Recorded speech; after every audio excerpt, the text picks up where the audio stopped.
निर्देशों का सख्ती से पालन नहीं करने के कारण लगाया गया संपूर्ण लॉकडाउन। गृह मंत्री बोले, कोरोना चेन तोड़ने के लिए सरकार ने लगाया 1 हफ्ते का लॉकडाउन। ऑक्सीजन को लेकर विज ने कहा कि सरकार हर संभव कोशिश कर रही है। हरियाणा के गृह एवं स्वास्थ्य मंत्री अनिल विज ने कहा कि लोगों की तरफ से कोरोना के दिशा निर्देशों का सख्ती से पालन नहीं करने के कारण प्रदेश में 1 हफ्ते का लॉकडाउन लगाना पड़ा। चंडीगढ़ में उन्होंने कहा कि पिछले कई दिनों से प्रदेश में कोरोना संक्रमण में भारी बढ़ोतरी हो रही है और अमूमन 15,000 तक एक्टिव मरीज हर रोज सामने आ रहे हैं। ऐसे में सरकार ने कोरोना वायरस की चेन तोड़ने के लिए लॉकडाउन लगाना पड़ा।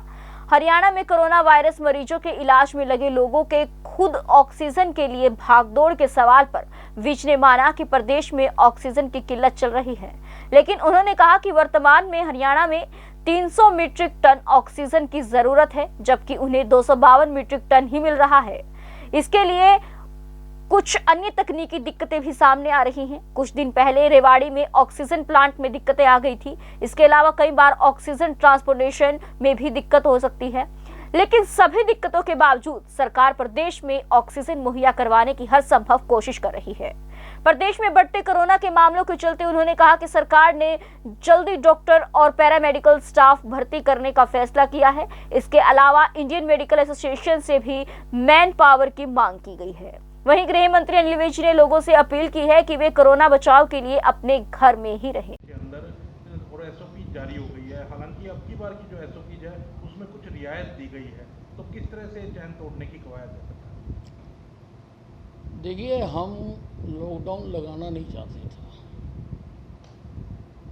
हम चाहते थे कि लोग कोरोना के जो नियम हैं उनका पालन करें,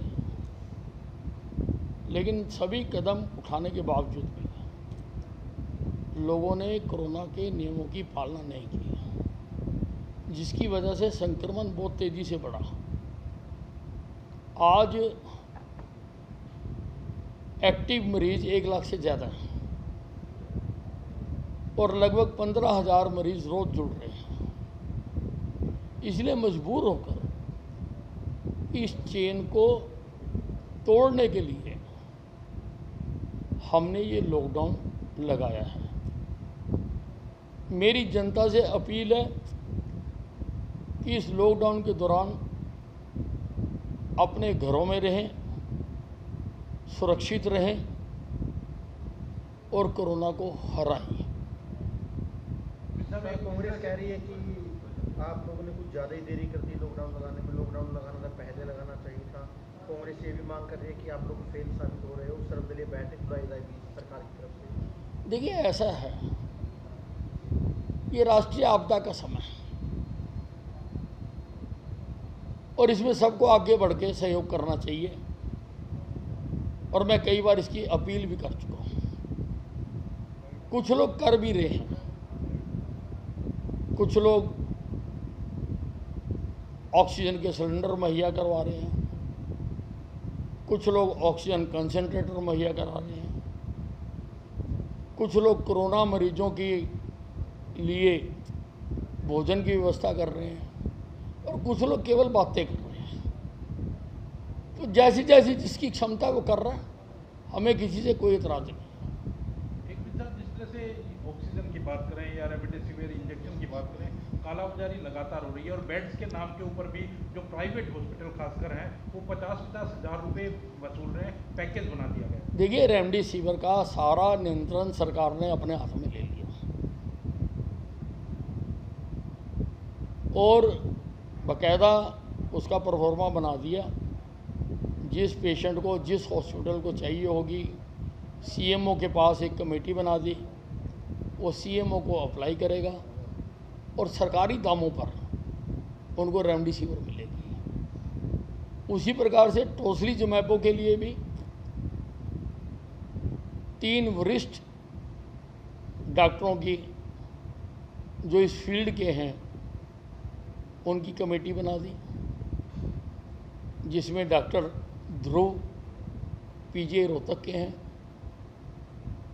डॉक्टर सुशीला कटारिया जो मैदानता में कोरोना मरीजों का इलाज कर रही है वो है, और एक डॉक्टर वडेरा है।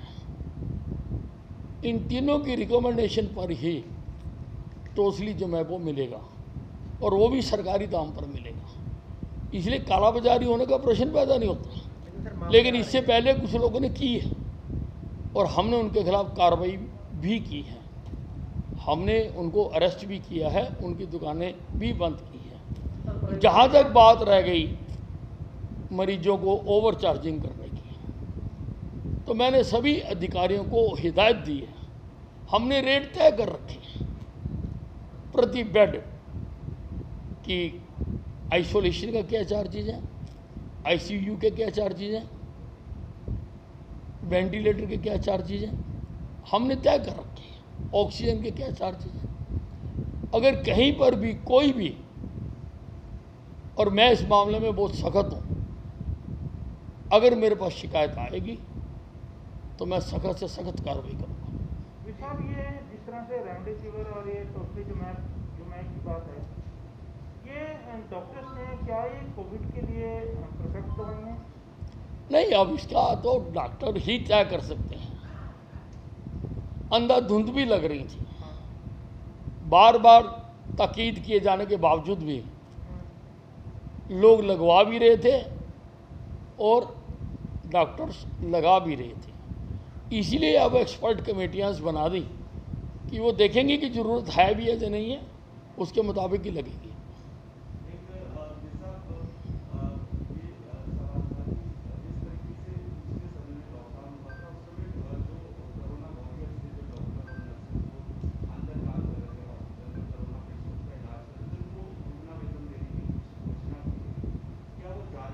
नहीं, वो स्टैंड करती हैं। जो कोरोना तो इन कंटिन्यूशन है, जो पहले घोषणाएं कर रखी हैं वो आज भी स्टैंड करती हैं।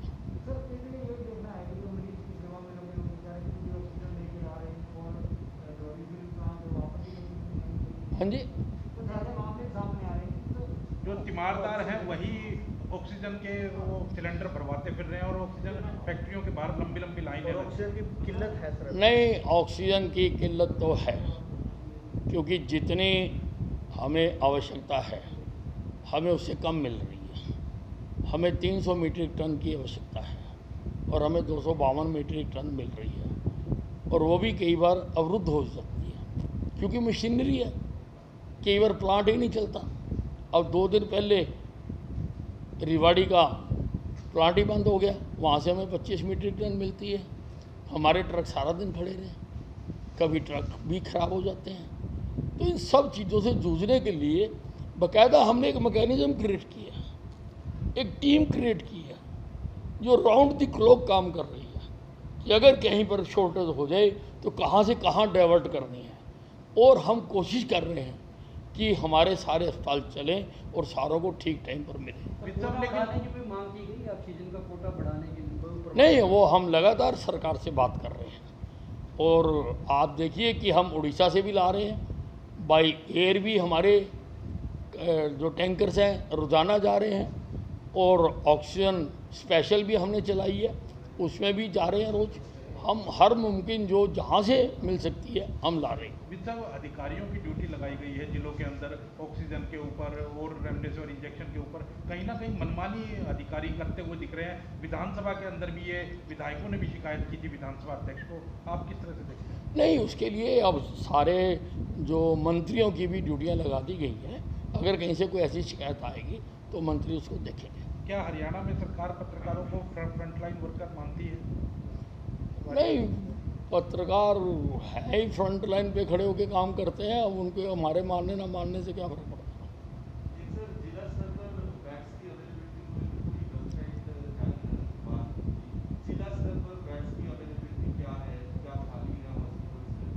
किस चीज़ की? कोविड बेड नहीं, देखिए हर जिले में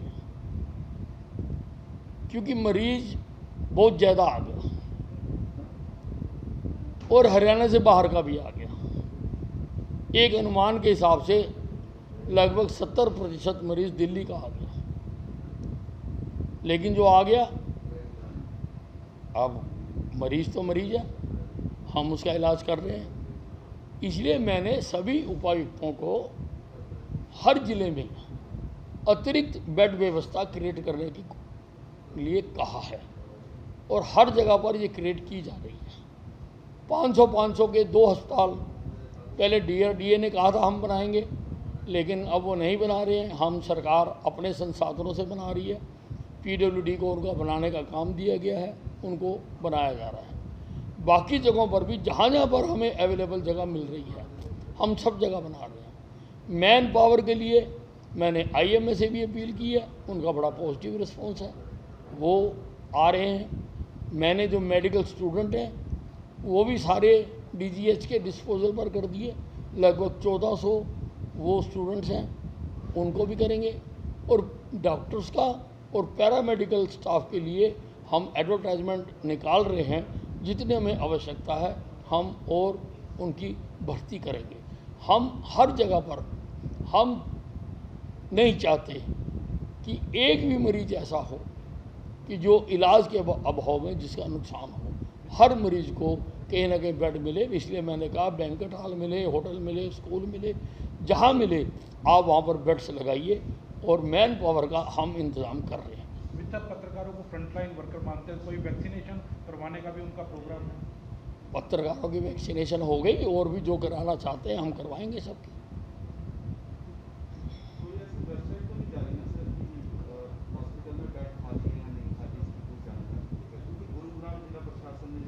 नहीं, वो की थी, वो अब इतनी जल्दी चीज़ें बदलती हैं कि वो अपडेट नहीं हो पा रही है, तो उसमें टेक्निकल स्नैक आ रहा।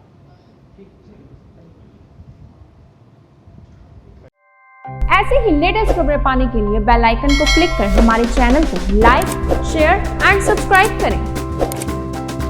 धन्यवाद।